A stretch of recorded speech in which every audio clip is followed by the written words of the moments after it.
Los barrios populares, el 87%, mirá la cifra, por favor, el 87% sufre inseguridad alimentaria. Esto surge de un relevamiento realizado en 16 provincias por la organización Barrios de Pie, que además indica que en un 61% de esos casos la inseguridad alimentaria es severa. Esto significa que en el mes previo a la encuesta, al menos una persona del hogar tuvo que dejar de comer todo un día por falta de dinero o sintiendo hambre no pudo comer por falta de recursos. Datos estremecedores. Justamente, además, para compartir un día como hoy, donde se van a exhibir por parte de las vocerías oficiales las bondades de este modelo económico que genera todo esto. Para que nos cuente un poquito más de qué se trata, estamos en comunicación con Cristian Medina, quien es referente justamente de Barrios de Pie y coordinador municipal de políticas de integración de Berisso. ¿Qué tal, Cristian? Buen día.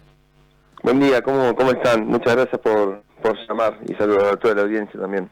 Gracias a vos por compartir tu tiempo y bueno, tu mirada seguramente respecto a esto, de lo cual extrajimos algunos datos particulares, pero que seguramente también implicó conocer otro tipo de realidades, además de a través de un relevamiento, bueno, en tu caso y en el caso de quienes integran organizaciones populares, desde el trabajo concreto, cotidiano, que se verán estas cosas todos los días.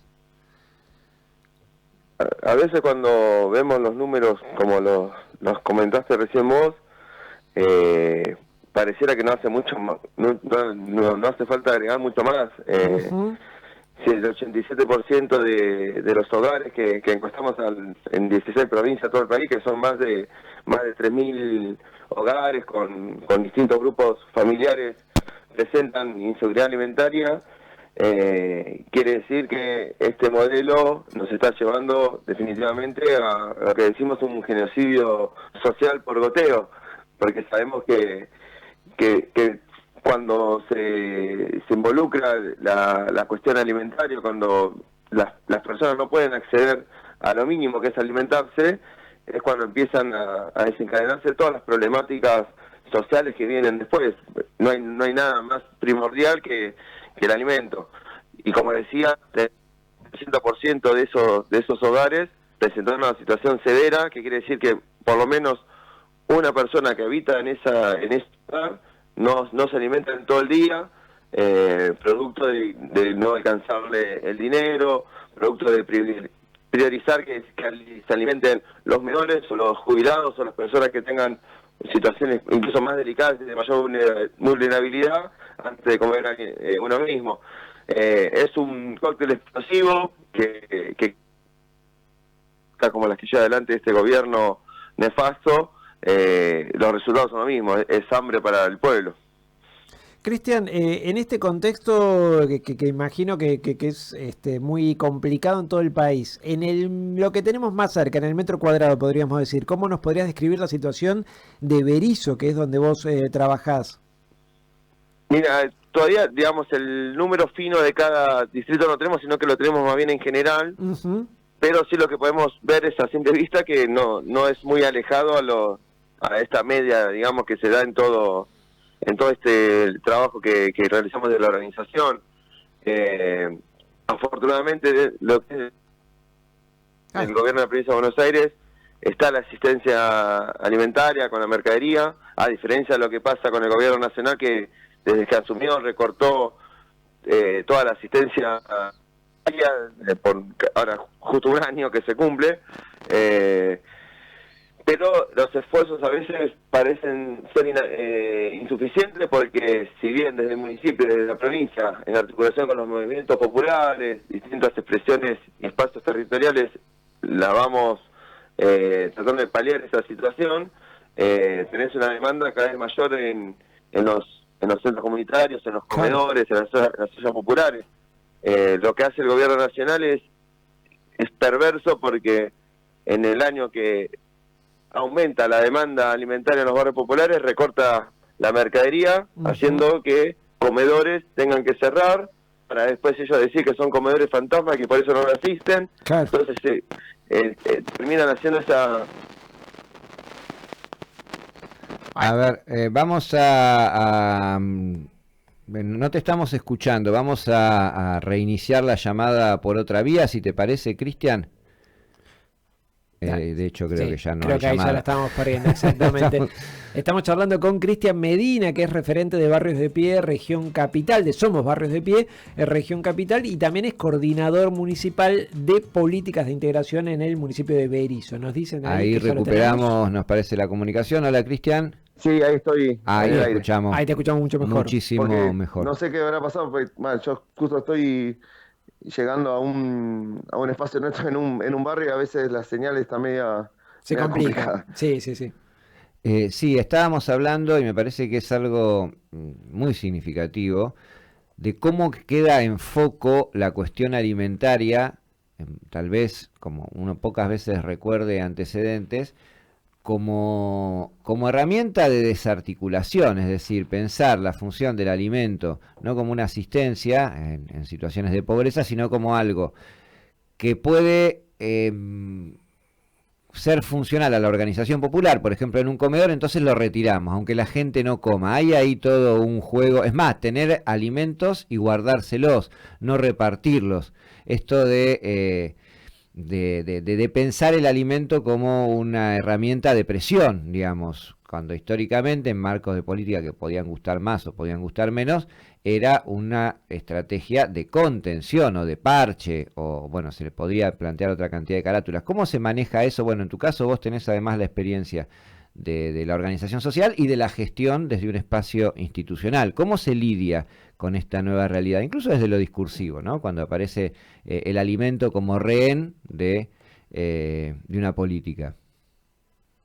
Sí, incluso nosotros en los últimos años, a través de lo que fue la conformación de la UTEP, de la Unión de Trabajadores y Trabajadoras de la Economía Popular, fuimos, no digo saltando el debate, pero sí avanzando en la construcción de otro sentido, que es la puesta en valor del trabajo efectivamente que realizan compañeros y compañeras en los distintos barrios populares, unidades productivas, centros comunitarios, promotores de salud, del género, todo el laburo cotidiano eh, que muchas veces es invisible para la política misma, para los medios, para las redes, pero que es fundamental porque es la que sostiene los lazos comunitarios Claro. que hacen que situaciones de ajuste como el que vivimos ahora, como el que vivimos con Macri, situaciones de emergencia como vimos con la pandemia, no fueran aún peor, porque tenés, como decía, esas redes construidas por debajo que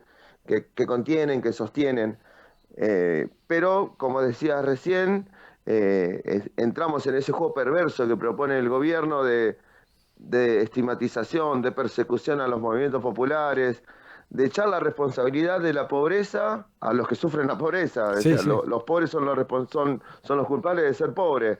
Y el hambriento es el culpable de tener hambre. Entonces a ellos no le damos ninguna respuesta, lo dejamos al costado del camino y ese costado del camino se está llenando cada vez de más personas porque sabemos que se cayó el mercado interno, se destruyeron pymes, se fueron cerrando comercios, se fue cayendo la construcción, la industria textil, las changas que genera muchas veces las clases medias cuando tiene un manguito de más, eso se fue achicando muy considerablemente y eso repercute de manera brutal en nuestros barrios populares, haciendo un cóctel cada vez más complejo, generando esa sensación de malestar, de, de no entender de no tener una visión a futuro de qué va a suceder, ya no te digo a un largo plazo, sino que va a pasar mañana mismo con la Ujú. situación económica de cada uno y cada una de los que viven en los barrios populares.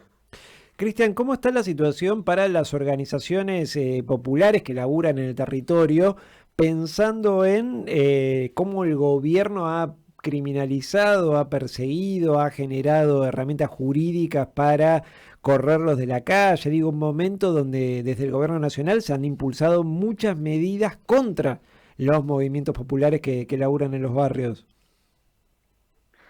Sí, creo que el gobierno lo que ha hecho fue apoyarse en una estigmatización que ya lamentablemente ya existía previamente, como te decía, esto no nace con Milei, sí Ujú. lo que hacen ellos es profundizar esa estigmatización, sumarle una mayor persecución judicial, mediática, redes sociales, todo el aparato que están manejando estos tipos sobre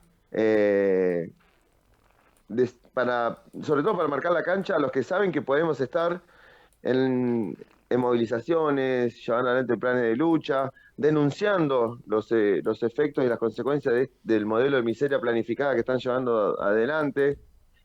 Así todo, con las dificultades que nos han querido imponer, durante todo el año hemos estado en distintos cortes de accesos, en movilizaciones en Capital Federal, sumándonos a las convocatorias que han hecho el Movimiento Obrero Organizado, cuando fue lo de la movilización a favor de la universidad pública y gratuita, en otras reivindicaciones, en otras movilizaciones.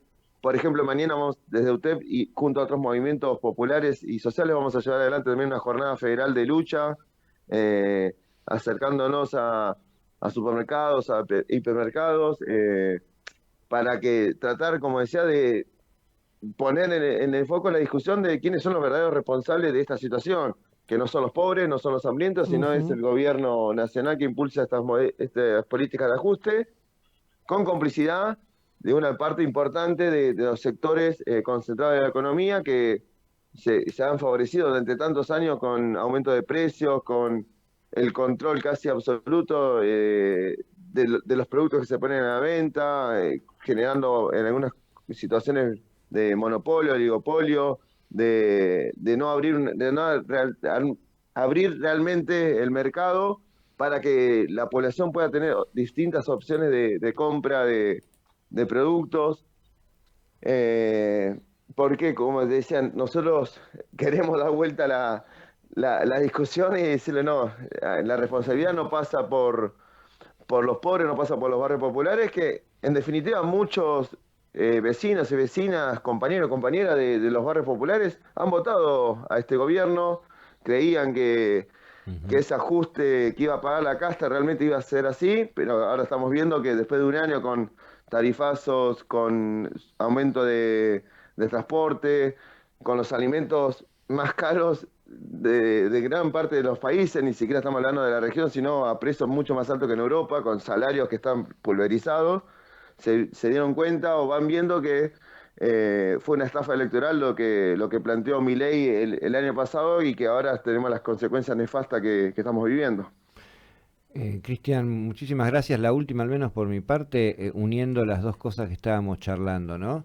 Y este discurso, ustedes ven que permea en esos mismos vecinos y vecinas que encuentran el comedor cerrado, es decir, prenden las sospechas respecto a la actividad de una organización social en ese barrio, o cuando resulta que ese comedor que por lo menos te daba un plato de algo y ahora no te lo da más, ustedes ven que aparece un repentino, bueno, capaz que algo de razón tenían los muchachos cuando nos advertían de que esto iba a pasar. Quiero decir, el discurso de la sospecha, de la estigmatización que estábamos hablando y que por supuesto circula con muchísima fuerza en las redes y en la política, ¿ustedes ven que también prende en los vecinos y vecinas de esos comedores que cierran, o ahí no tanto, o ahí a lo mejor el hecho de ver el comedor cerrado hace que aparezcan algunos replanteos? Y más allá de los casos puntuales que pueden existir en distintas circunstancias, en distintos lugares, por lo que vemos, lo que más se observa es la resignación. Hay una parte, lamentablemente una parte de nuestra población, sobre todo de los barrios populares, que a veces tiende a la resignación de sentir como que están en la mala durante mucho tiempo y que esto es una continuidad de eso y que no hay mucho para hacer. Sobre todo en eso es cuando cobra más valor el trabajo que ellos están haciendo de estigmatización, como decía, de los movimientos populares. Porque algo que tenemos los movimientos populares, más allá de ciertos errores en la política, en cómo en manejo, en distintas cuestiones que podemos sentarnos y debatir, y está perfecto, pero algo que ofrecemos los movimientos populares es un espacio de participación, de referencia, de sentirse parte, de poder ver que los problemas que cada uno y cada una tiene, ¿no?, en su casa, en su barrio, no es una cuestión aislada, sino que es una cuestión que afecta a todo un conjunto de pares, de vecinos y vecinas que buscan de la forma organizada cómo le encontrar esa solución. Insisto, a veces con aciertos, a veces con errores, a veces creyendo que la salida política es una y puede ser otra, pero siempre entendiendo que el colectivo está por encima de cualquier diferencia, de cualquier planteo individual, y que desde esa comunidad organizada, como hemos planteado varias veces, con la idea de justicias sociales, que se va a ir avanzando en proyectos participativos, de realización colectiva para llevar a la realización individual de cada problema que conlleva cada vecino. Cristian, te agradecemos muchísimo el tiempo para Radio Estación Sur. Muchas gracias a ustedes por la llamada y a disposición para cuando quieran seguir hablando. Te mandamos un abrazo, ¿eh? Ahí estábamos Gracias, charlando con Cristian Medina, decíamos referente de Somos Barrios de Pie, Región Capital, coordinador municipal también de políticas de integración en el municipio de Berisso, planteando algunos análisis sobre este relevamiento que hicieron en 16 provincias con este dato escalofriante, y creo que también una fotografía del momento en el que estamos. En los barrios populares el 87% de sus habitantes sufre inseguridad alimentaria. Otros datos de ese relevamiento para completar el panorama tienen que ver con lo que se consume. El 81% consumió menos carnes que el año pasado, el 74% compra menos lácteos, el 76% redujo las frutas en su dieta. Es decir, no solo hay problemas de alimentación, sino también en lo que se come. Los hábitos de alimentación cambian. Casi la mitad de las familias relevadas, un 45%, come carne solo una vez a la semana, y los que consumen lácteos una vez por semana solamente llegan al 58%. Estos son algunos, cuando uno empieza a desagregar además esos datos, de las cosas que pegan fuerte.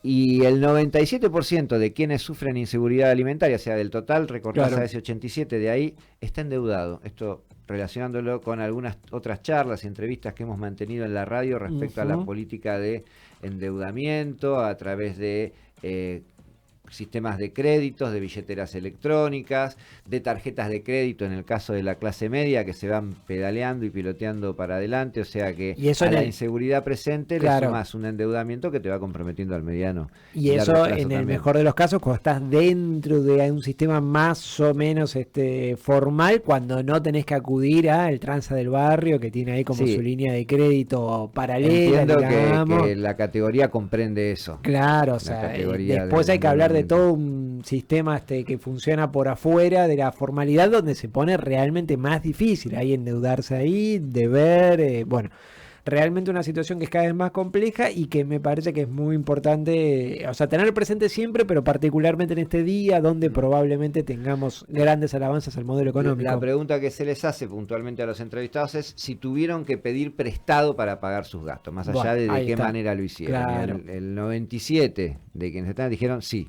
Claro, porque después cómo lo consiguió, si con una billetera electrónica, sí, con no te un metes en eso, pero digo, claro, contando todo el universo de formas en las que una persona de clase media o pobre puede endeudarse, te da ese número altísimo que compromete todavía más a mediano y largo plazo la situación de las personas.